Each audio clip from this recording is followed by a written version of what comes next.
सबको जोर से बोलेंगे हालेलुया, प्रेज़ द लॉर्ड। आइए हम आज के मनन के लिए लूका रचित सुसमाचार उसका 9वां अध्याय उसका 28 वचन से लेकर 36 वचन निकाल के पढ़ें। लूक का किताब उसका 9 अध्याय 28 से लेकर 36 पढ़िए, उसमें क्या लिखा है। इन बातों के कोई 8 दिन बाद वह पतरस, यूहन्ना और याकूब को साथ लेकर, ध्यान से सुने जो वचन पढ़ा जा रहा है, साथ लेकर प्रार्थना करने के लिए पहाड़ पर गया। हाँ। जब वह प्रार्थना कर ही रहा था तो उसके चेहरे का रूप बदल गया। हाँ। और उसका वस्त्र श्वेत होकर चमकने लगा। उसका वस्त्र चमकने लगा। और देखो कुछ बातें वहाँ हो रही है। देखो मूसा और एलिया, हाँ, ये 2 पुरुष उसके साथ बातें कर रहे थे। ये महिमा से दिखाई दिए और उसके मरने की चर्चा कर रहे थे जो यरूशलेम में होने वाला था। पतरस और उसके साथी नींद से भरे थे और जब अच्छी तरह सचेत हुए तो उसकी महिमा और उन 2 पुरुषों को जो उसके साथ खड़े थे देखा। जब उसके पास से जाने लगे तो पतरस ने यीशु से कहा, हे स्वामी, हाँ, हमारा यहाँ रहना भला है। अतः हम 3 मंडप बनाए, एक तेरे लिए, एक मूसा के लिए और एक एलिय्याह के लिए। हाँ। जब वह जानता ना था कि क्या कह रहा है, हाँ। वह यह कह ही रहा था। पतरस और उनके चेले, जब बाकी चेले थे, वो कह ही रहा था। एक बादल ने आकर उन्हें छा लिया। हाँ। और जब वे उस बादल से घिरने लगे, हाँ, तो डर गए। तब उस बादल में से यह शब्द निकला, हाँ, हे मेरा पुत्र, यह मेरा पुत्र और मेरा चुना हुआ है, इसकी सुनो। यह शब्द होते ही यीशु अकेला पाया गया और वे चुप रहे। हाँ। और जो कुछ देखा था उसकी कोई बात उन दिनों में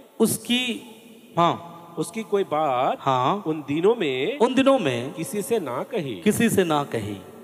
हालेलुया। ध्यान से सुने, 28 वचन से लेकर 36 वचन जब हम पढ़ते हैं, इस कुछ ही वचन में करीबन 9 वचन है। ये 9 वचन में क्या बोलेंगे, 7 किरदार है, 7 कैरेक्टर है। और 7 कैरेक्टर कौन कौन है? 7 कैरेक्टर जो यहाँ पे लिखा गया है, इस बात को आप समझिएगा। पहला यीशु मसीह है, पतरस है, यूहन्ना है, याकूब है, मूसा है, एलिय्याह है, और एक कैरेक्टर यहाँ पे है। मैं चाहता हूँ उसका नाम आप ले। मैंने बोला यीशु है, पतरस है, यूहन्ना है, याकूब है, मूसा है, एलिय्याह है। ये 6 कैरेक्टर के अलावा एक और कैरेक्टर वहाँ पे है। कौन है? परमेश्वर, जो आखिरी में आकर बातें करता है। तो 7 कैरेक्टर यहाँ पे है। और इस पूरे वचन के द्वारा मैं आपको कुछ विशेष बात मैं बताना चाहता हूँ। इस वचन के द्वारा कुछ विशेष चीज़ों को मैं आपके सामने में प्रकट करके दिखाना चाहता हूँ। और यहाँ घटना ऐसा स्टार्ट होता है, इस किताब को या फिर इस घटना को बोला जाता है यीशु मसीह का रूपांतर। सब बोलिए यीशु मसीह का रूपांतर। क्योंकि यीशु मसीह का चेहरा पहाड़ में क्या होता है? बदल जाता है, इसलिए इसे बोला जाता है यीशु मसीह का रूपांतर। और ये वचनों को जब हम पढ़ते हैं, इस वचनों में कुछ बातें मैं आपको बताऊं। 2 दल है यहाँ पे। कितने दल है? 2 ग्रुप के बारे में आपसे बात करना चाहूंगा। और ये 2 ग्रुप का स्वभाव अलग है। ये 2 ग्रुपों के जीवन में प्रभाव अलग है। इन दोनों ग्रुपों के जीवन में या दोनों दल के जीवन में परमेश्वर की ओर से होने वाली बातें अलग है, इनका जीवन अलग है, इनका सोच अलग है, और इनके जीवन का प्रतिफल भी बहुत अलग है। और वो क्या है, मैं आपको इस वचन के द्वारा थोड़े देर में उस बातों को हम सीखेंगे। शुरुआती तौर पर जब उस बातों को हम देखेंगे, हमें समझ में आएगा। तो मैं स्टार्ट करना चाहता हूं उसका 28 वचन से। पढ़िए उसमें क्या लिखा गया है। इन बातों के कोई 8 दिन बाद, हाँ, 8 दिन बाद कुछ एक बात हुआ था, उसके बाद 8 दिन के बाद वह पतरस, सुनिए, वह पतरस यूहन्ना और याकूब को साथ लेकर प्रार्थना करने के लिए पहाड़ पर गया। सब मेरी ओर देखे और बोले एक बार हालेलुया। यहां पे प्रभु यीशु मसीह, ध्यान से सुने, यहां पर प्रभु यीशु मसीह पतरस को, यूहन्ना को और किसको लिया? याकूब को लिया, और इन तीनों को लेकर यीशु मसीह पहाड़ चढ़ा। और पहाड़ क्यों चढ़ रहा है यीशु मसीह, या पहाड़ क्यों अपने चेलों को चढ़वा रहा है? रीजन या कारण एक ही है, प्रार्थना करने के लिए। और आज का जो मेरा विषय है, मैं उस विषय पर ही बात करूंगा। विषय मेरा ये है कि मैंने ऐसा विषय को प्रभु ने मेरे मन में ढाला है, प्रार्थना आपको अलौकिक बनाता है। सब बोलिए, प्रार्थना हमें अलौकिक बनाता है। अलौकिक मतलब एक ऐसा कड़ी जो स्वर्ग को आपके साथ जोड़ता है।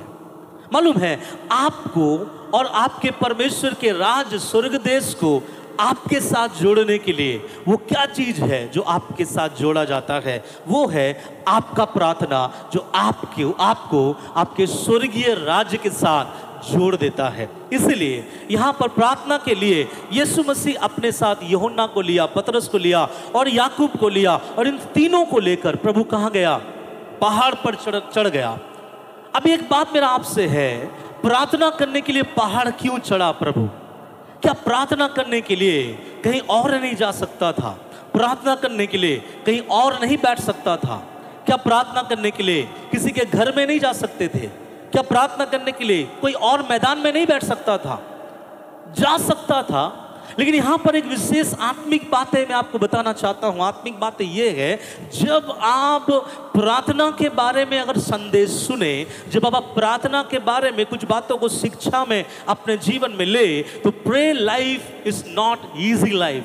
प्रार्थना जिंदगी कभी भी किसी तरह से एक आसान जिंदगी नहीं होता है। आप एक बात मैं आपको बता देना चाहता हूं, शैतान कभी भी, कौन? शैतान कभी भी कोई भी व्यक्ति को चर्च आने के लिए रोकता नहीं। शैतान किसी भी व्यक्ति को कलीसिया का विश्वासी होने के लिए भी नहीं रोकता। आप बोलोगे आप क्या बोल रहे हैं? शैतान कोई मसीहों से नहीं डरता। शैतान के सामने अगर कोई मसीह बन जाए, शैतान को फर्क नहीं पड़ता कि कोई मसीह बन गया।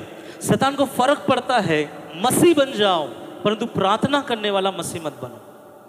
मसीह बन जाओ, परंतु विश्वास करने वाला मसीह मत बनो। शैतान को मसीहों से कोई प्रॉब्लम नहीं है, शैतान को प्रार्थना करने वाले मसीहों से प्रॉब्लम है। समझ में आ गया? जितने भी भीड़ प्रभु की उपस्थिति में आते हैं, शैतान को प्रॉब्लम नहीं है। राजनीतिक दलों में क्या होता है कि ये पार्टी अगर आज शाम को यहाँ पे आकर सभा किया, तो कई भीड़ देखा जाता है। भीड़ देखकर ये अनुमान लगाया जाता है कि अगर इस पार्टी ने यहाँ पे एक सभा की है और इतना भीड़ आया है, ज़रूर ये पार्टी क्या होगा? जीतेगा। और दूसरा एक पार्टी सभा करता है, वहाँ पे कुछ कम लोग आते हैं, तो लोग ये अनुमान लगाते हैं कि वहाँ शायद वो जीतेगा नहीं। और ये पता चलता है भीड़ के कारण, क्योंकि भीड़ इस बात का गवाह है कि लोग उसे पसंद नहीं करते। लेकिन मसीह जिंदगी में ऐसा नहीं है। कलीसिया में बहुत भीड़ आ रहा है, ये शैतान को नहीं डराता। कलीसिया में बहुत मतलब क्या बोलेंगे, सेवा बढ़ रहा है, ये भी शैतान को नहीं डराता है। शैतान को एक बात डराता है कि विश्वासी प्रार्थना करने वाला विश्वासी ना बने, मसीही प्रार्थना करने वाला मसीही ना बने। जिस दिन एक मसीह प्रार्थना करने वाला मसीह बन जाता है, वो उस बैटलफील्ड में जाके खड़ा हो जाता है जहां से शैतान उसका मुकाबला नहीं कर सकता। प्रार्थना एक ऐसे औजार है, प्रार्थना एक ऐसा कड़ी है जो आपको आपके परमेश्वर तक पहुंचने का एक रास्ता है। इसलिए विश्वासी कभी भी बीमार रहो, कमी रहे, घटी रहे, आपके लाइफ में तंगी आ जाए, मुसीबतों का पहाड़ टूट पड़े, प्रार्थना करना कभी भी अपने जीवन में बंद मत करना। क्योंकि प्रार्थना जहां बंद हुआ, मानो कि एक साइड से दूसरे साइड में जो सैनिक लोग हैं, गोलीबारी करना क्या हो गया? बंद हो गया। और जब एक साइड से सीमा के दूसरे तरफ गोलीबारी करना लोग बंद होता है, तो दूसरे सीमा के तरफ से लोग इस बात को समझ जाता है इनके पास बंदूकें, गोलियां, बारूद क्या हो गया, समाप्त हो गया, अब हम जीत सकते हैं। ये है हमारा प्रार्थना। और इस प्रार्थना के बारे में यहां पे मैं दो दल के बारे बताऊंगा। एक दल यीशु है, दूसरा दल पतरस के साथ है।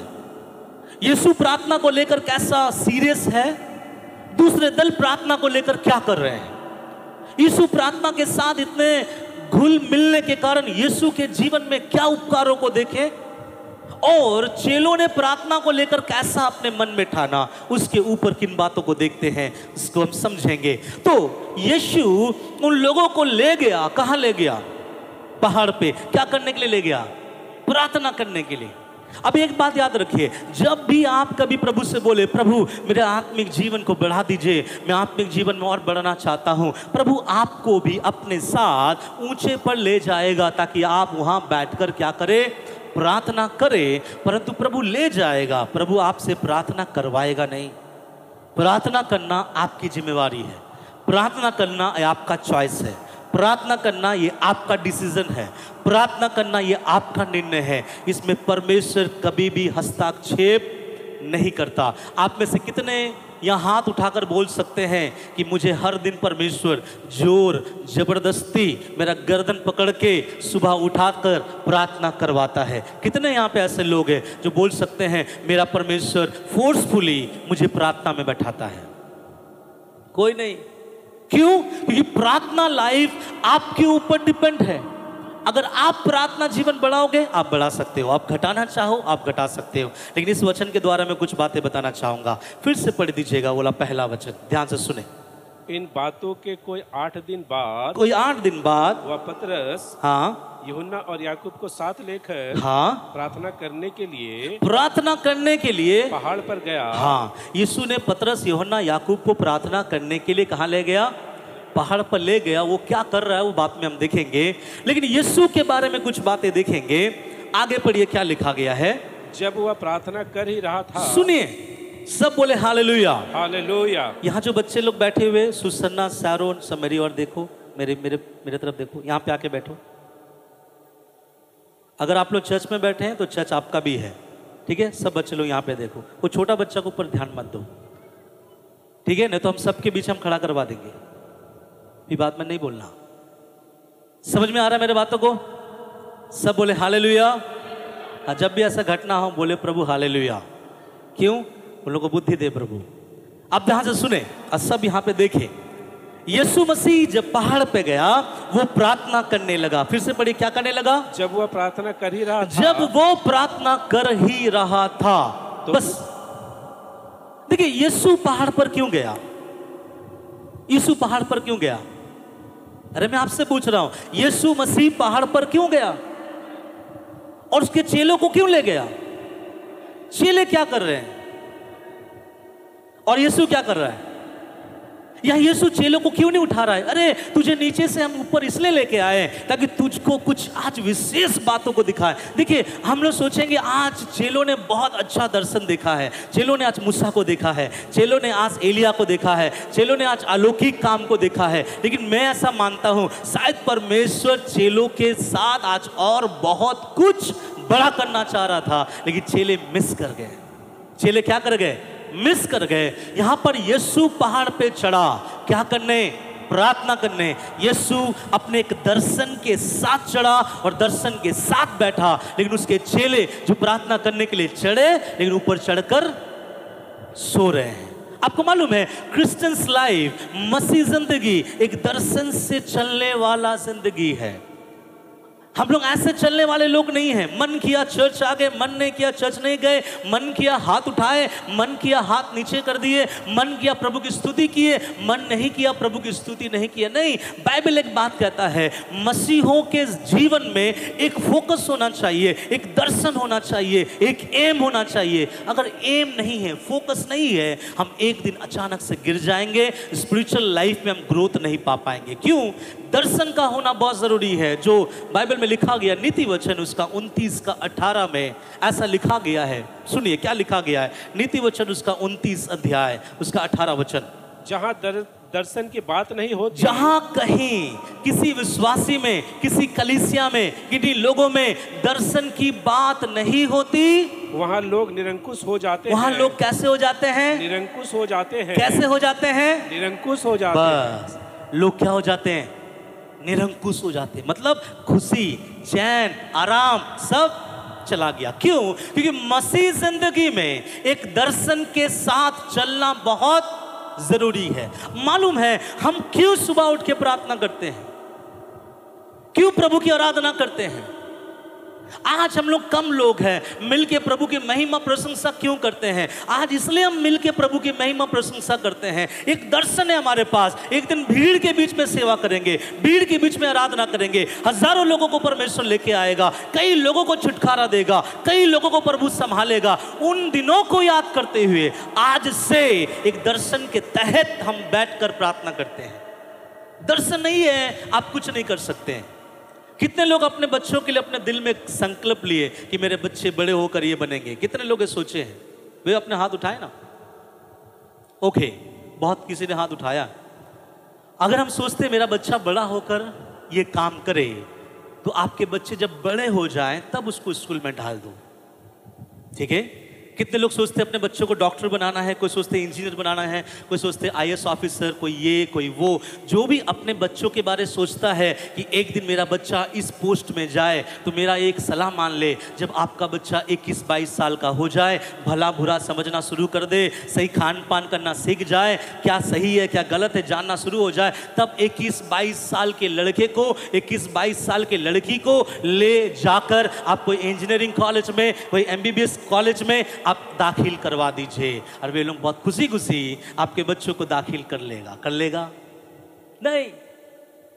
वो बोलेगा अगर आपके बच्चों को आपको इंजीनियर पढ़ाना था, आपके बच्चों को डॉक्टर बनाना था, तो शुरुआत से आपके अंदर एक एम होना चाहिए था।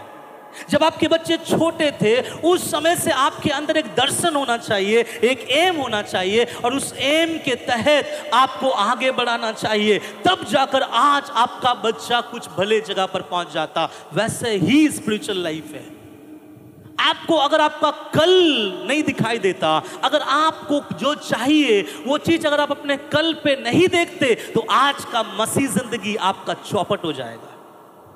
मालूम है मेरा बोलने का मतलब? समझिएगा, हम दर्शन लेकर चलते हैं। क्या दर्शन लेकर चलते हैं? फैमिली का एक दर्शन है, मिनिस्ट्री का एक दर्शन है, अपने जिंदगी का एक दर्शन है कि प्रभु आज ऐसा सेवा कर रहे हैं, आने वाले दिनों में ऐसा सेवा करेंगे, इसलिए हम प्रार्थना करते हैं, इसलिए हम आपकी उपस्थिति में बैठते हैं। इसलिए बाइबल का परमेश्वर बोलता है जहां दर्शन की बातें नहीं, वहां लोग क्या हो जाएगा? निरंकुश हो जाएगा। दर्शन किसी के जीवन में अगर है, शुरुआत से वो काम करना स्टार्ट होता है। वैसे ही आत्मिक जीवन। तो प्रभु एक दर्शन लेकर चढ़ा था। कहाँ? पहाड़ पे। और पहाड़ पे चढ़ा था क्यों? प्रार्थना करने। और प्रभु प्रार्थना करने चढ़ा और प्रभु बैठकर क्या करने लगा? प्रार्थना करने लगा। लेकिन 3 लोग और भी दर्शन लेके चढ़े थे कि उठकर प्रार्थना करे, लेकिन वे उनका दर्शन खत्म हो गया और वो प्रार्थना के बदले क्या करने लगा? सोने लगा। आंसर क्या है? क्यों वे सोने लगे और क्यों यीशु प्रार्थना करने लगे? क्योंकि उनके पास दर्शन नहीं था। यीशु के पास दर्शन था। जो बच्चे दिन रात पढ़ाई करते हैं, क्यों पढ़ाई करते हैं? उनकी लाइफ में एक एम है। जो बच्चे यहाँ वहाँ घूमते हैं, एंजॉय करते हैं, वो क्यों नहीं पढ़ते? क्योंकि उनके पास दर्शन नहीं है। अगर हमारे पास दर्शन है तो हम प्रभु के लिए काम करेंगे। तो प्रभु वहां जाकर प्रार्थना करने लगा, और जब प्रार्थना करने लगा, आगे उस वचन में फिर से लौट के आएंगे, जब प्रार्थना करने लगा, जब वो प्रार्थना कर ही रहा था, जब वो प्रार्थना कर ही रहा था, तो उसके चेहरे का रूप बदल गया। देखिए 2 परिवर्तन प्रभु को वहां दिखाई देता है। 2 परिवर्तन। सब बोलिए 2 परिवर्तन। क्या परिवर्तन? पढ़िए क्या लिखा है? और उसका वस्त्र श्वेत होकर फिर से हाँ, फिर से पढ़िए वाला। जब वह प्रार्थना कर ही रहा था, जब वो प्रार्थना कर ही रहा था, तो उसके चेहरे का रूप बदल गया। सुनिए, नंबर 1, उसका चेहरे का रूप क्या हो गया? बदल गया। एंड नंबर 2, और उसका वस्त्र श्वेत होकर चमकने लगा। यीशु मसीह जब प्रार्थना कर रहा था, उसका चेहरा बदल गया, और यीशु मसीह का जो शरीर में जो कपड़े पहने थे, वो कपड़ा पहला श्वेत हुआ, अर्थात सफेद हुआ, उसके बाद चमकने लगा। ये क्यों हो रहा है प्रभु के साथ? कोई भी ये वचन पहले पढ़े होंगे, लेकिन ये प्रभु के साथ ऐसा क्यों होता है? मेरा सवाल है, आप में से कितने लोग प्रार्थना करते समय आपका चेहरा बदल जाता है? आप में से कितने लोग प्रार्थना करते समय आपके कपड़े बदल जाते हैं? आप में से कितने लोगों के साथ ऐसा होता है? आप में से सब लोग कहेंगे कि मुझे नहीं पता, हुआ नहीं है, लेकिन मैं बताता हूं हुआ है। यीशु मसीह जब प्रार्थना कर रहा था, बहुत लोग बोलते हैं ना, पास्टर जी मेरे जीवन में परिवर्तन चाहिए, मेरे परिवार में परिवर्तन चाहिए, मेरे नौकरियों में परिवर्तन चाहिए, मेरे स्वभाव में परिवर्तन चाहिए, मैं बहुत नशा में डूबा हुआ हूँ, उससे मुझे निकलना है, बुरी संगति में फंसा हुआ हूँ, उससे मुझे निकलना है, बुरी आदतों में फंसा हुआ हूँ, उससे मुझे निकलना है। क्योंकि जब लोग मुझे देखते हैं, नशा से भरा हुआ कहता है, जब लोग मुझे देखता है, मुझे कुछ अलग नाम से पुकारता है, क्योंकि मेरा जीवन लोगों के सामने गलत और बेकार का जीवन चलता है। क्या मेरा जीवन बदला जा सकता है? किसी पास्टर के हाथ रखने से किसी का जीवन बदला जा सकता है? नहीं। मालूम है, आज आप लोग जो यहाँ बैठे हुए हैं, आज से पहले 5 साल पहले या 3 साल पहले आपका नाम लोगों के बीच में क्या था? आपको लोग क्या बोल के बुलाते थे? आपको लोग क्या बोल के पुकारते थे? ये देखो पीने वाला आ रहा है, ये देखो सुट्टा मारने वाला आ रहा है, ये देखो व्यभिचार करने वाला आ रहा है, ये देखो झूठ बोलने वाला आ रहा है, ये देखो व्यभिचार करने वाला आ रहा है। ऐसा कुछ नाम हमारे साथ जोड़ा गया था। लेकिन एक बात मैं बताऊं, वो नाम को कलंक नाम से सफेद और श्वेत और उज्जवल में करने वाला एक काम जो मैंने और आपने किया, वो क्या था मालूम है? हमारे जीवन को कहां बदला जाता है, हमारा जीवन का रिपेयरिंग कहां होता है, हमारे जीवन का सुधार कहां होता है? जब मैं और आप अपने बंद दरवाजे के अंदर बैठकर जब घुटने में प्रार्थना करते हैं, तब खुदा आपका चेहरा, तब खुदा आपके वस्त्र को बदलता है। और जब वो व्यक्ति बाहर आता है, वो कहता है नहीं, ये नशा करने वाला नहीं, ये भाई आज से बदल चुका है। क्यों मालूम है? आपका प्रार्थना आपको बदला है। जरूर कलीसिया के पासवान ने प्रचार किया, जरूर कलीसिया के लोगों ने प्रार्थना किया, जरूर कलीसिया के लोगों ने आपको सलाह दिया, लेकिन आपका सिचुएशन, आपकी परिस्थितियां, आपका जीवन आज जो बहुत बदलाव में दिखाई देता है, बिकॉज ऑफ यू, कि आपने बैठकर अपने खुदा के पास प्रार्थना किया। जो कोई परमेश्वर के सामने बैठकर प्रार्थना करता है, उसका रूप बदलता और उसका कपड़ा श्वेत होकर चमकने लगता है। इसका बोलने का मतलब क्या मालूम है? उसका आइडेंटिटी बदलता, उसका कैरेक्टर बदलता, उसका सोच बदलता। आज से 5 साल पहले आपका जो पदवी था, आज वो पदवी आपके दोस्तों के सामने नहीं है। कौन बदला? आप बोलोगे मेरा परमेश्वर बदला। जी हाँ, लेकिन बदलने के लिए आपने क्या किया? पास्टर जी मैंने पहाड़ चढ़ा, मैंने बैठ के प्रभु से दुआ किया, कई रात मैंने दुआ किया, मेरे अंदर से घमंड दूर हो जा प्रभु, मेरे अंदर से कमी घटी को दूर कर दे परमेश्वर, मेरे अंदर से नशा के आत्मा को निकाल दे, मेरे अंदर से झूठ के आत्मा को निकाल दे। जब हम ऐसा प्रार्थना करते हैं, हमारा भी रूप बदलता है और हमारा वस्त्र भी श्वेत होता है। वस्त्र के बारे में और रूप के बारे में मैं कुछ बातें बताना चाहूंगा। जब आप प्रार्थना करते हो, होता क्या किसी को पता है? आप लोग जब रूम में प्रार्थना करते हो, आपके साथ रूम में कौन होता है? आप बोलोगे कोई नहीं होता है, लेकिन आप मिलकर जब प्रार्थना करते हो, वहां कुछ होता है। 1 कुरिन्थी उसका 6 अध्याय उसका 17 वचन निकाल के पढ़िए। 1 कुरिन्थी उसका 6 अध्याय उसका 17 वचन जल्दी से। और जो प्रभु की संगति में रहता है, जो कोई प्रभु की संगति में रहता है, वह उसके साथ, वह प्रभु के साथ एक आत्मा हो जाता है। कौन सा आत्मा हो जाता है? एक आत्मा हो जाता है। प्रभु का आत्मा और आपका आत्मा दोनों मिलकर एक आत्मा होता है। कब? जब आप प्रभु के साथ, वहां एक शब्द लिखा है, क्या है? संगति। संगति। संगति का मतलब क्या मालूम है? किसी को मालूम है संगति का मतलब? संगति का मतलब जो आज आप लोग चर्च आए चले जाएंगे, ये संगति नहीं है। संगति का मतलब है लगातार उसके साथ फेलोशिप रखना, लगातार उससे मिलते रहना, लगातार उसके सामने बैठना, लगातार उसकी उपस्थिति में बैठ के प्रार्थना करना और प्रभु के नाम की महिमा करना। और जब ऐसा हमारा जीवन चलता है, प्रभु कहता है तेरा आत्मा और मेरा आत्मा क्या हो गया? एक हो गया। अब एक बात बताइए, जब प्रभु का आत्मा और आपका आत्मा एक हो गया, प्रभु को देखूंगा कैसे दिखेगा? वैसे दिखोगे आप, जो आपके अंदर खुदा का आत्मा है। इसलिए बाइबल बोलता है जब यीशु ने वहां बैठकर प्रार्थना किया, यीशु का चेहरा बदला और यीशु का शरीर कि कपड़े श्वेत होकर उजले चमकने लगे। क्यों मालूम है? इसके पीछे भी एक वचन है, प्रकाशित वाक्य 22 के 14 में लिखा गया है, क्या है? धन्य है वे जो अपने वस्त्र धो लेते जो हैं। अपने वस्त्र क्या कर लेते हैं? धो लेते हैं। धो लेते हैं, क्योंकि उन्हें जीवन के वृक्ष के पास, उनको जीवन के वृक्ष के पास आने का अधिकार मिलेगा। Praise the Lord। यहाँ वस्त्र के बारे बताया गया है। वस्त्र मतलब क्या है? आपका कैरेक्टर। आपका कैरेक्टर कब बदलेगा? आप बोलोगे मुझे पता नहीं, पास्टर से प्रार्थना करवा रहे हैं, 2 साल हो गया है, 2.5 साल में बदल जाऊंगा। फिर वो व्यक्ति बोलेगा 3 साल हो गया मेरा कैरेक्टर नहीं बदला, पास्टर से प्रार्थना करवा रहे हैं, 3 साल बाद जरूर बदलेगा।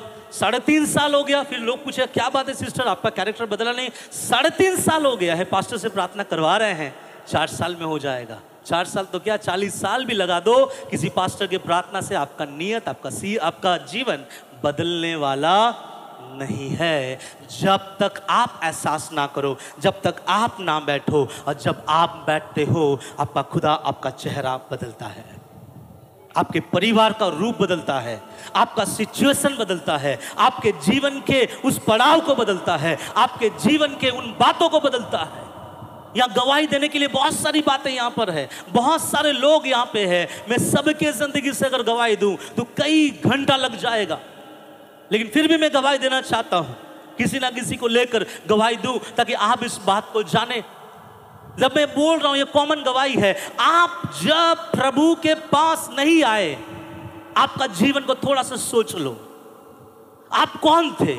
आप कहां थे?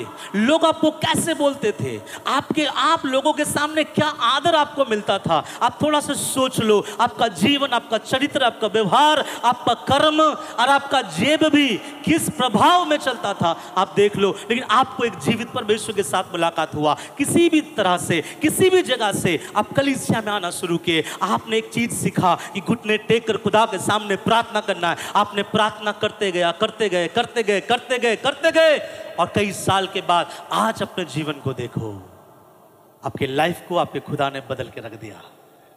जो कुछ साल पहले लोग आपको बोलते थे, आज लोगों के सामने आपका वो 4 साल पुराना चेहरा नहीं है, एक नया चेहरा प्रभु ने आपको दिया है, और वो नया चेहरा आपने दुआ करके बदला है। हालेलुया। मैं बताऊं घर की परिस्थितियां कैसे बदलेगी, जीवन का परिस्थिति कैसे बदलेगा, हमारा जीवन, हमारा स्वभाव, हमारा गुण, हमारे घर के हालात बदलने के पीछे एक कारण है कि बैठो उस प्रभु के पास और बैठकर क्या करो? दुआ करो। और जब आप बैठ के दुआ करोगे परमेश्वर काम करेगा। आज हम लोग सुनते हैं कि पंजाब में बहुत जागृति है, हजारों लोग पंजाब में जब सभा होता है लोग भीड़ में बैठे रहते हैं। आपको मालूम है यहाँ के जैसा नहीं है पंजाब का आराधना। पंजाब का आराधना रात को 8-9 बजे स्टार्ट होता है। जो गेस्ट स्पीकर वहाँ जाएगा रात को 12-1 बजे उसको प्रचार मिलता है, सुबह 3-4 बजे तक प्रचार खत्म करता है। जब सोने का समय उसको प्रचार करवाया जाता है, जब ब्रश करने का समय होता है उसके सामने नाश्ता लाया जाता है। ऐसा जगह है पंजाब। लेकिन उस रात में भी लोगों का आना वहाँ घटता नहीं है। क्यों मालूम है? एक कई साल पहले एक सेवक वहाँ पे आके सेवा स्टार्ट किया। जब सेवा उसने स्टार्ट किया, बहुत मेहनत किया, कोई एक बंदा भी उसके पास नहीं आया। फिर वो आपस चले गए। फिर आपस आकर प्रभु उसने कुछ बातों को जाना और सीखा, और उसने घर में घुसकर एक प्रार्थना करने लगा कि हे प्रभु मेरे इस पंजाब को बदल दो।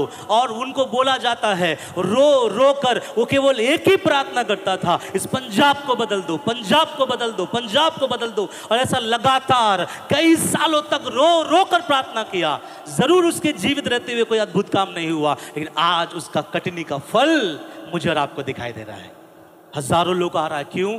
किसी ने प्रार्थना किया था, यीशु ने प्रार्थना किया, उसका रूप, उसका शरीर के वस्त्र बदल गए। क्यों मालूम है? क्योंकि जब आप प्रार्थना करते हैं आपका जीवन, आपका व्यवहार, आपका क्रिया, आपकी परिस्थितियां, आपकी कमी और घटी कौन बदलेगा? आपका प्रार्थना करके देखो।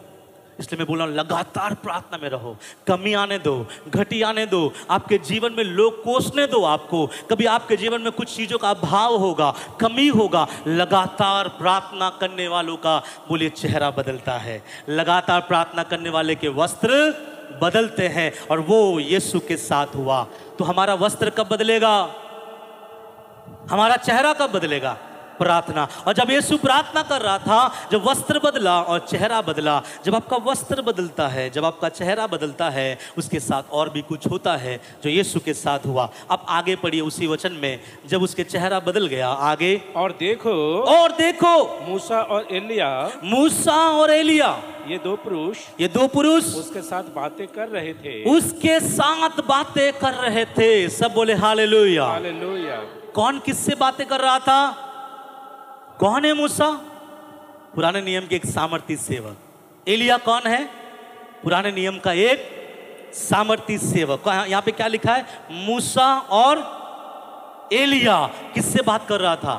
यीशु मसीह से। अब मेरा एक सवाल है, बहुत लोग ये बोलता है हम आत्मिक बढ़ोतरी में कैसे बढ़े? कुछ लोग बोलते हैं ना, पास्टर जी कल रात प्रभु ने हमें दर्शन दिखाया, कल रात प्रभु ने हमें ऐसा बोला। कभी कभी आप कुछ पास्टर लोगों के बारे में सुने होंगे, पास्टर ने कहा प्रभु का आत्मा मेरे साथ बोल रहा है कि आप ऐसा चलो, प्रभु का आत्मा बोल रहा है ऐसा मत करो। आप लोग सोचते होंगे प्रभु का आत्मा इनको कैसा बोल रहा है, वही प्रभु का आत्मा मुझसे क्यों नहीं बात करता? क्यों नहीं बात करता? क्योंकि सुनिए ध्यान से, परमेश्वर उनसे बात नहीं कर पाएगा जब तक वो उस पड़ाव को क्रॉस नहीं कर लेता। एग्जाम्पल के तौर से, मेरे घर में मान लीजिए चावल नहीं है, मेरे घर में तेल नहीं है, सब्जियां नहीं है, तो इस चीज का चर्चा मैं अपने दोनों बेटियों के साथ बैठ के करूंगा या मैं अपनी पत्नी के साथ करूंगा? मेरा छोटा सा बच्चा है, मैं उसके साथ बोलूंगा बेटी मालूम है आज घर में चावल नहीं है, आज सरसों का तेल नहीं है, वो एक ही बात बोलेगा अच्छा पापा ऐसे है। उस समय उसका चेहरे में थोड़ा से क्या दिखेगा? थोड़ा सा क्या बोलेंगे, मायूस से दिखेगा। लेकिन 2 सेकंड के बाद वो मैं देखूंगा बाहर में कूद रहा है, खेल रहा है, उसको फर्क नहीं पड़ता घर में कुछ रहे या ना रहे। इसका मतलब अभी तक उसका वो योग्यता नहीं आया। किसका है वो योग्यता? मैं किसके साथ बातचीत करूं? मैं अपनी पत्नी से, अपने भाइयों से, अपने मम्मी से, क्योंकि वो उस मैच्योरिटी में है जिससे मैं बातें कर सकता हूं। वैसे ही आसमान का परमेश्वर जो विश्वास में बच्चे हैं उससे बात नहीं करता। क्यों? अगर वो उससे बात भी कर ले वो समझेगा नहीं। इसलिए याद रखिएगा, हमको प्रार्थना में क्या करने की आवश्यकता है? बढ़ने की आवश्यकता है। जब यीशु, मैं नहीं बोल रहा हूं कि यीशु के जीवन से सीखे, यीशु ऑलरेडी बड़ा हुआ है, लेकिन मैं आपको स्टेप बाय स्टेप बता रहा हूं। जब यीशु प्रार्थना करने लगा, यीशु किसके साथ बातें कर रहा है? मूसा और एलिया। वो कहां रहने वाले हैं? स्वर्ग में, परमेश्वर की उपस्थिति। इसका मतलब यीशु प्रार्थना के द्वारा स्वर्ग के साथ क्या हो गया? कनेक्ट हो गया। जब आप प्रार्थना करते हैं, स्वर्ग के साथ कनेक्ट होना चाहिए। आपका सुबह का प्रार्थना स्वर्ग के साथ कनेक्ट होना चाहिए। रविवार का आराधना स्वर्ग के साथ कनेक्ट होना चाहिए। इसलिए मैं जब आराधना करता हूं, आंख बंद करके आराधना करता हूं। मुझे फर्क नहीं पड़ता आप में से कितने लोग आंख खोल के हैं, कितने बैठ गए, कितने ताली नहीं बजा रहे, कितने स्तुति कर रहे नहीं कर रहे। मैं सच बता रहा हूं, मुझे फर्क नहीं पड़ता, क्योंकि मैं अपने परमेश्वर को आराधना देना चाहता हूं। इसलिए मैं आंखों को बंद करके आराधना करता हूं कि मालूम है प्रभु ये जो घड़ी आपने दिया है, शायद मुझे नहीं मालूम आगे मिलेगा या नहीं, इसलिए अपना बेस्ट आराधना आपको देता हूं। मालूम है जब परमेश्वर आपको प्रार्थना करने का अवसर देता है, प्रार्थना आपके पदवी को बढ़ाता है और प्रार्थना यहां तक ले जाएगा, कुछ दिन बाद आपका खुदा आपसे बात करना स्टार्ट करेगा। कुछ दिन परमेश्वर आपको अपना दर्शन दिखाएगा। कुछ दिन के बाद परमेश्वर आपको बताएगा मेरी बेटी ये मत कर, ये कर, मेरा भाई ये मत कर, ये कर, प्रभु के दास ऐसा मत करो, ऐसा चलो। और परमेश्वर सब दिखाना आरंभ करेगा। लेकिन तब जब आप क्या करोगे? प्रार्थना में आगे बढ़ोगे। आज जब प्रभु ने आगे बढ़ा, प्रभु ने मूसा और एलिया से क्या किया? बातचीत किया। सब बोले हालेलुया।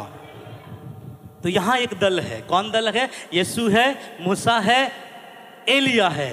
आत्मिक वातावरण, अद्भुत चमत्कार, यीशु के चेहरे बदल गए, यीशु के कपड़े बदल गए, बहुत सुंदर एक माहौल उजाले में भरा हुआ है। लेकिन उसके साथ चढ़ने वाला कुछ और लोग भी थे, वो भी गए थे प्रार्थना करने के लिए। अब उसके बारे में मैं थोड़ा कुछ बताना चाहता हूँ। अब आगे बढ़िए और क्या लिखा गया है?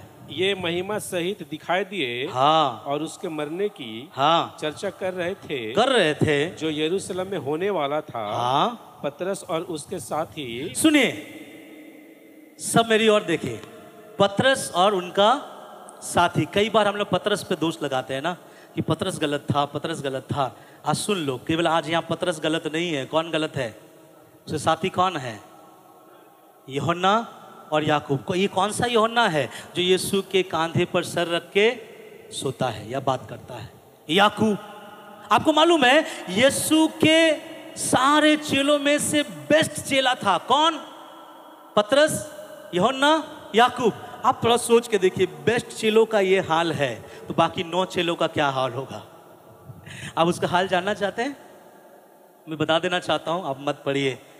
आप देखिएगा थोड़ा और नीचे जब जाएंगे ना, वहां पे जब यीशु पहाड़ से जब नीचे आता है तो एक व्यक्ति प्रभु के पास आता है, आके बोलता है, हे प्रभु, हमने मेरे बेटे को आपके चेलों के पास लाया, लेकिन आपके चेलों ने मेरे बेटे के अंदर से दुष्ट आत्मा नहीं निकाल पाया। भैया, जो ऊपर 3 है वो बुरा है, नीचे 9 है तो उससे भी ज्यादा बुरा है। नहीं समझे आप? यीशु के साथ रहकर किसी का जीवन नहीं बदला तो हम बाहर वालों से हमको कोई उम्मीद नहीं है। हमको उम्मीद कहाँ है मालूम है? इस 4 दीवारी के अंदर जो आप लोग बैठे हैं। मेरा यह प्रचार आपके लिए है, बाहर वालों के लिए नहीं है। अगर ये प्रचार, ये शब्द, ये गीत, ये आराधना, ये वचन अगर अंदर वाले को नहीं बदला तो बाहर वालों का तो हाल बहुत बुरा है। बाहर वालों के पास क्या बोल रहा है? प्रभु, मैं मेरा बच्चा को ले आया आपके चेलों के पास, आपका चेला ठीक नहीं कर पाया। प्रभु ने बुलाया, इधर आओ, शाबाश, ऐसे बोला। वहां पे पढ़ दीजिएगा, मत पढ़िएगा, बाद में पढ़ लीजिएगा घर में। लिखा गया है, हे अल्प विश्वासी और हठीले लोगों, मैं कब तक तेरे साथ रहूंगा। और जिसको साथ में लेके गया था वो भी कुछ अच्छे नहीं थे। और वहां पर क्या लिखा गया? अभी पढ़िए जो पुराना वाला वचन पढ़िए अंकल। ये लोग क्या कर रहे थे? पतरस और उसके साथी नींद से भरे थे। हाँ, किससे भरे थे? नींद से। सब बोले नींद से भरे थे। जितनों को नींद प्यारा है बोले हालेलुया। नहीं प्यारा आप लोगों को? सुनिए, एक बात मैं आपको बता देना चाहता हूं, आप लोग अपने आप को थोड़ा सा जांचिएगा, ठीक है? आपको रात में नींद आता है, यह स्वाभाविक है। आपको दोपहर को फ्री टाइम में नींद आता है, यह भी क्या है? स्वाभाविक है। लेकिन आजकल किसी किसी के जीवन में कुछ आत्मिक बीमारियां लगी है। नया वायरस आया है आजकल। अरे वायरस शैतान ने फूंक कर भेजा है। ये वायरस क्या है? सिर्फ शैतान को नहीं मैं बुरा बोलूंगा, ठीक है? ये वायरस क्या है मालूम है?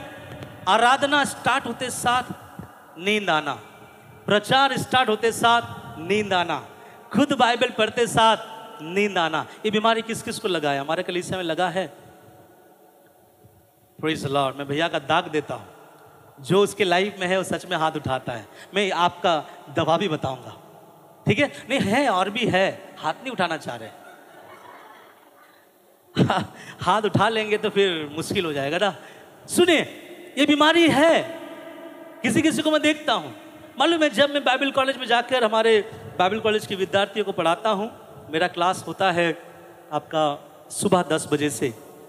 और 10 बजे मतलब क्या है? एकदम रात में सो के फ्रेश होकर नहा धो के आया है और मेरा क्लास स्टार्ट होता है। मैं बोला आइए प्रार्थना करके स्टार्ट करेंगे। प्रार्थना करके स्टार्ट होने के 2 मिनट के बाद ऐसे लेता है तो मैं उन लोगों को एक जवाब देता हूँ। क्या जवाब देता हूँ? मेरे पास एक जवाब है। पतरस से कुछ लोग पूछा था कि देखो तुम लोग नशा कर रहे हो। पतरस बोल रहा, भैया सुबह सुबह नशा कौन करता है? तो मैं उनको बोला, सुबह सुबह कौन सोता है भाई? रात भर सो के आया, तुम सुबह सो रहे हो। ध्यान से सुनो, अगर आपको आराधना में नींद आता है, प्रार्थना में नींद आता है, वचन के प्रचार में नींद आता है, खुद बाइबल अध्ययन करने समय अगर नींद आता है, आप 2 कारण से फंसे हुए। एक तो आपका आत्मिक स्तर बहुत डाउन है, दूसरा आपके जीवन में शैतान का अटैक है। दोनों में से एक होगा। पहला, या तो आपका आत्मिक जिंदगी डाउन है, आपने अपना आत्मिक जिंदगी वहां तक बढ़ाया नहीं है, इसलिए ये चीज हो रहा है। या तो आपका आत्मिक जिंदगी अच्छा है परंतु शैतान की ओर से आपको अटैक है। और शैतान, मैंने आपको पहले कहा, शैतान को मसीहों से प्रॉब्लम नहीं है, शैतान को प्रार्थना करने वाले मसीहों से प्रॉब्लम है। और यहां पर यही बीमारी लगा हुआ था। किसको? किसको? पतरस, यूहन्ना, याकूब। अभी आप बोलोगे पास्टर जी यहाँ पे क्या शैतान ने अटैक किया? मैं बोलूँगा शैतान ने अटैक नहीं किया, बल्कि पतरस, यूहन्ना और याकूब के खुद के स्पिरिचुअल लाइफ का ग्रोथ उतना नहीं था। अभी जो प्रार्थना में बैठे थे उसका चेहरा बदल गया, उसका वस्त्र बदल गया, उनका मुलाकात स्वर्गीय लोगों से हुआ, अलौकिक बातचीत हुआ, अद्भुत प्रभु का काम और सामर्थ का काम दिखा। और कुछ एक दल थे जो वहाँ पे आराम से क्या कर रहे थे? सो रहे थे। वे प्रार्थना में इंटरेस्टेड नहीं है। हालांकि प्रभु ने उन्हें प्रार्थना करने के लिए पहाड़ पे ले आया और वे नींद से भरे थे। और नींद के बारे में एक वचन पढ़ाकर मैं आगे बढ़ना चाहता हूं। 20वां अध्याय नीति वचन का उसका 13 वचन क्या लिखा है, पढ़ दीजिए। नींद से प्रीति ना रख। हाँ, कितने लोग नींद से प्यार रखते हैं? सोना किसको अच्छा लगता है? सोना मतलब ये वाला नहीं, रात को सोना किसको अच्छा लगता है? सबको अच्छा लगता है। कुछ लोग नींद से प्रीति रखता है, मतलब जब मिले तकिया को पकड़ लेता है। ऐसे ना करें। अगर आपको नींद से प्रीति रखोगे, मैं नहीं कहता, बाइबल कुछ कहता है, नींद से प्रीति ना रख, हाँ, नहीं तो दरिद्र हो जाएगा। बोलिए अगर मैं, नहीं ऐसे नहीं, बोलिए अगर मैं, सब कोई, अगर मैं नींद से प्रीति रखूंगा तो मैं दरिद्र हो जाऊंगा। कौन सा दरिद्र? दोनों दरिद्र। अगर आप घर पे सोए रहोगे, काम पे नहीं जाओगे, पैसों का दरिद्रता आ जाएगा। अगर आप घर पे सोए रहोगे, दुआ नहीं करोगे, आत्मिक दरिद्रता भी आपके अंदर आ जाएगा। इसलिए बाइबल कहता है, हे सोने वालों मुर्दों में से जा। क्यों यहां लिखा गया है? देखिए आगे। हाँ, वे लोग सो रहे थे और वे अच्छी तरह सचेत हुए। हाँ, उसके बाद शायद मुंह वगैरह धोया होगा, सचेत हुआ।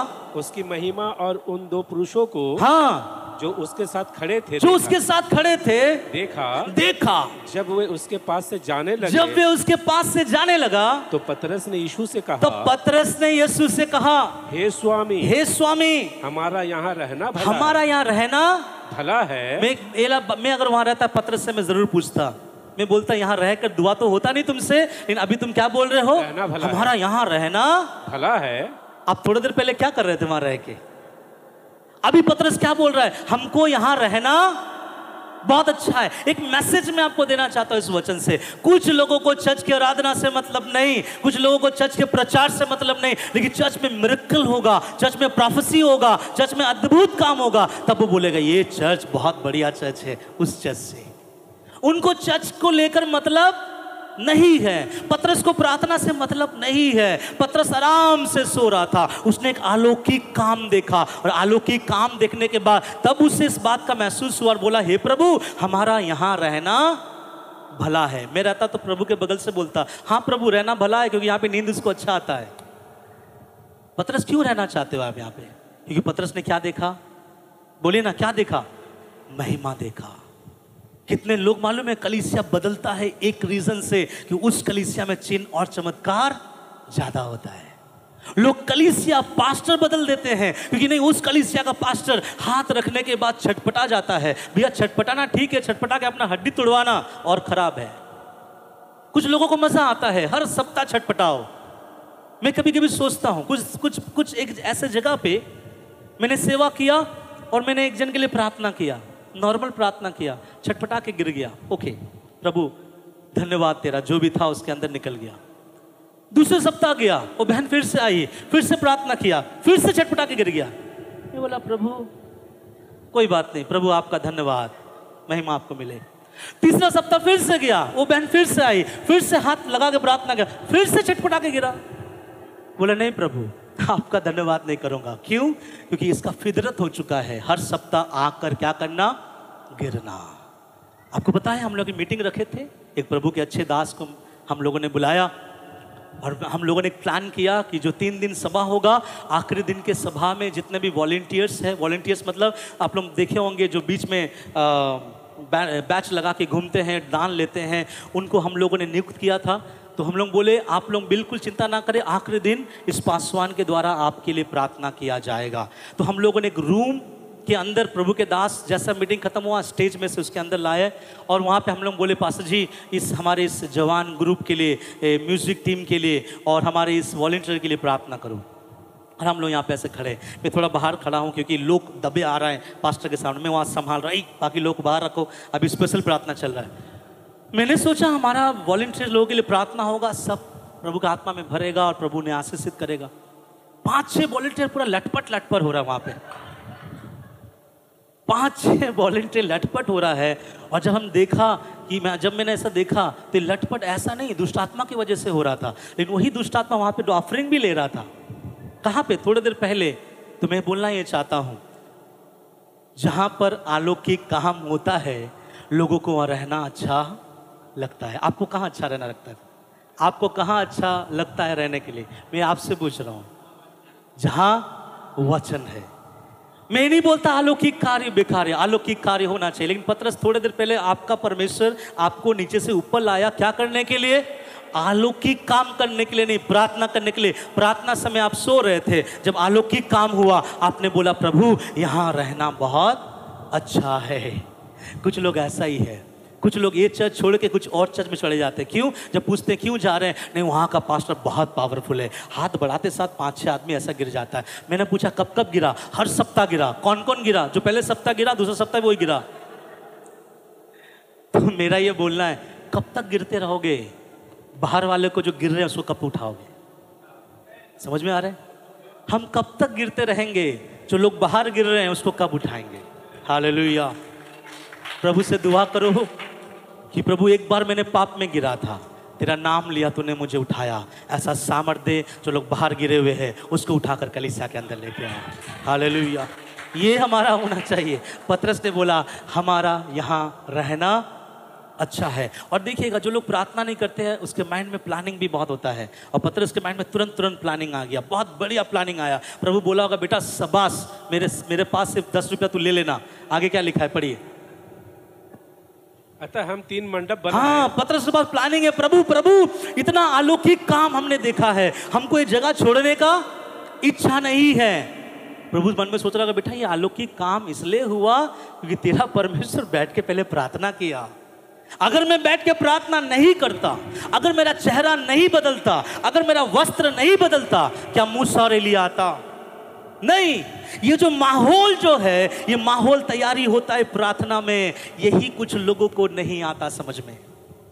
जो अभिषेक, जो सामर्थ, मुर्दे जिंदा होते हैं, बहरे सुनते हैं, लंगड़े चलते हैं, प्रोफेसी होता है, ये ऐसे नहीं होता है। कुछ लोगों का दुआ, कुछ लोगों का प्रार्थना, कई दिनों का उपवास उस कलीसिया को ऐसा खड़ा कर देगा कि हजारों लोग उस कलीसिया के द्वारा चिन्ह, चमत्कार और छुटकारा पाएंगे। लेकिन लोग क्या देखते हैं?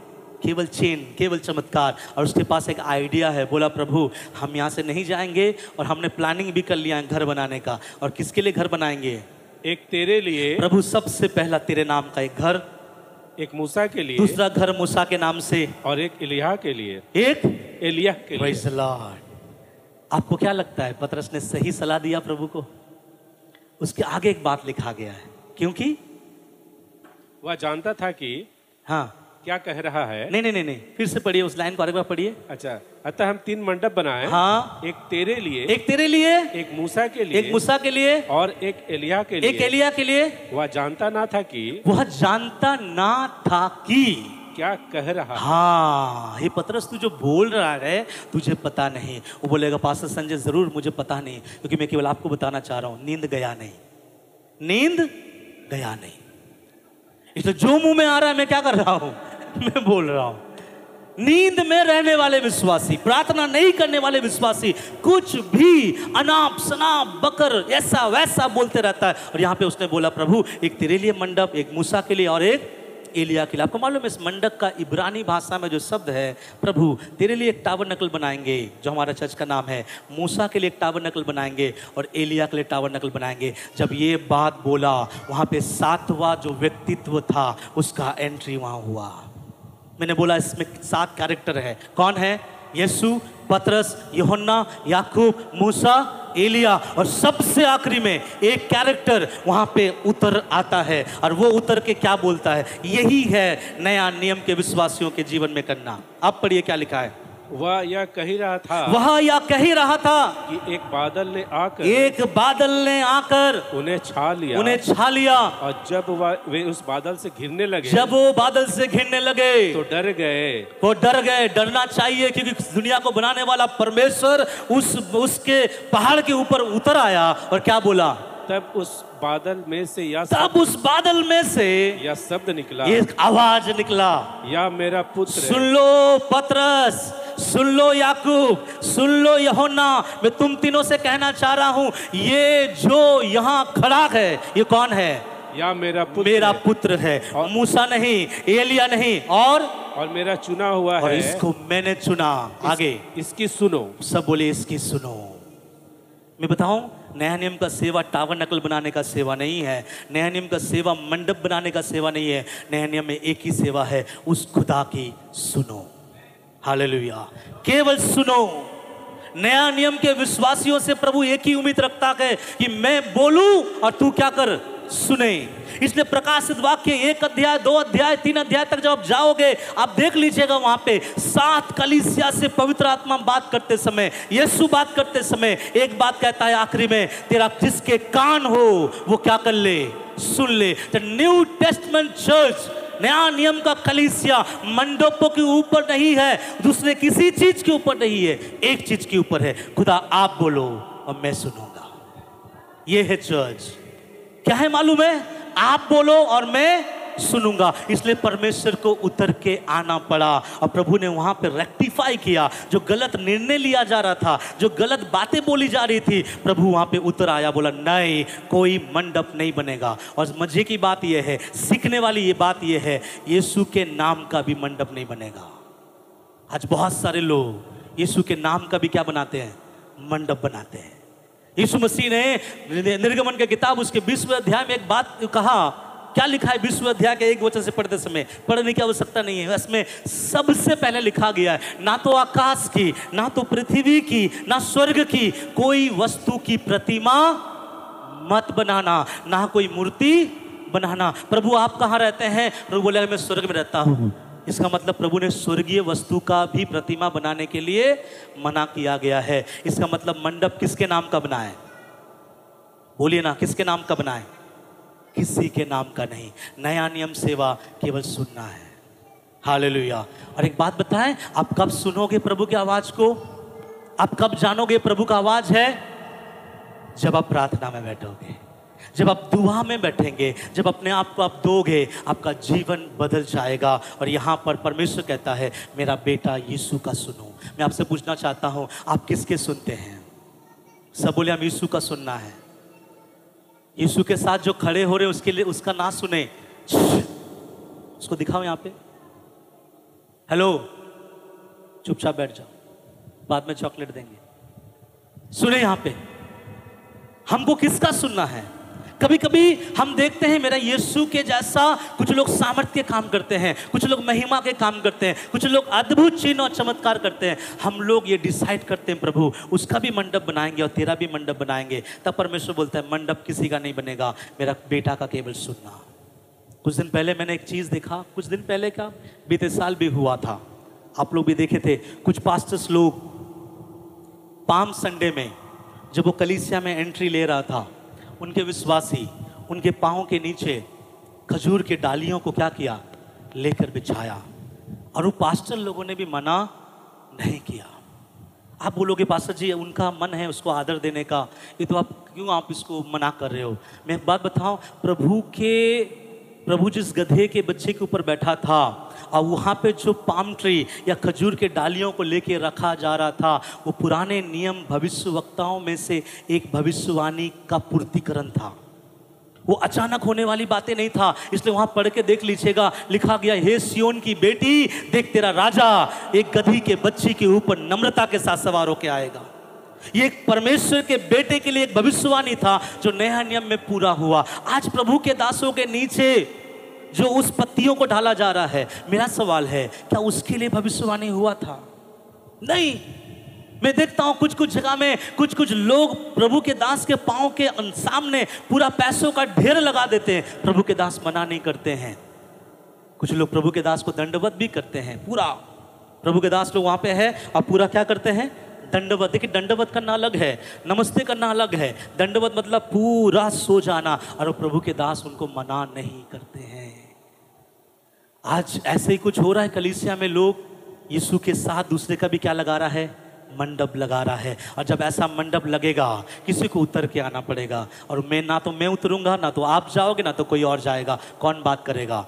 दुनिया को बनाने वाला परमेश्वर आसमान से एक ही बात कहेगा, ना तो मूसा कुछ है, ना तो एलीसा कुछ है, मेरा बेटा जो बोलता है उसका सुनो। हालेलुया। हमारे लिए हमारा आइडल कौन है? हमारे लिए हमारा गुरु, हमारा सामर्थी परमेश्वर जो कहता है हमको क्या करना है, सुनना है। हालेलुया। देखिए किसी ने प्रार्थना किया और रूप बदला, वस्त्र बदला, अलौकिक लोगों से बातचीत हुआ। किसी ने प्रार्थना नहीं किया, ना तो रूप बदला, ना तो उसका शरीर के कपड़े बदले, और जो डिसीजन भी उसने लिया उसमें भी खुदा नाराज हो गया। इसलिए हमको क्या करना चाहिए? पतरस, यूहन्ना, याकूब के समान आप सोओगे या फिर यीशु के समान पहाड़ पे चढ़ के जाग के प्रार्थना करोगे?